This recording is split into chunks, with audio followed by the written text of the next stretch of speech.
บ้านนาเถโอ้เข้ากำลังงามมาแก่ข้าวเด้อเข้ากำลังงามค่อยเอาลูกขึ้นส้มคือเวนดี้เอาปลาผลสวน ปลาธรรมชาตินะดิสาม4-5-6โตนี่ค่ะ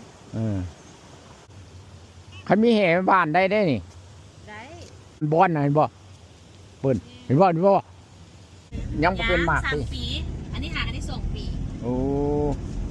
งาม โอ้2 ปีได้สำนี้มันก็โอเคเลยนี่ปล่อยกลับวะค่อยกลับเป็นเรื่อง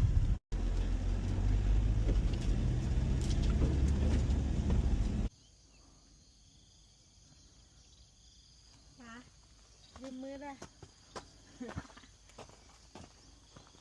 ให้ใส่ โอเค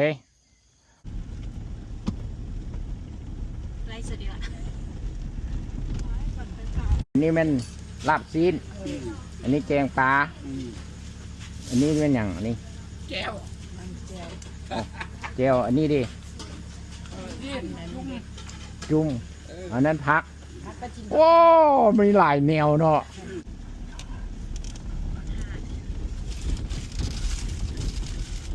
มือเขาก็เล่นเนาเลยแบบนี้ มันจะไม่ได้ซีหน้าที่ ใส่ขึ้นรถ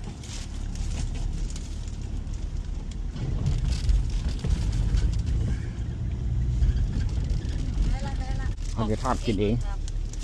ของอย่างกินเนี่ย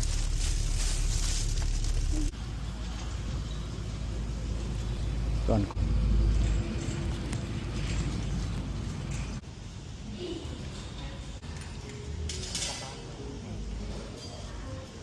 ไล่เงินเบื้องต้นนั่นได้เท่าไหร่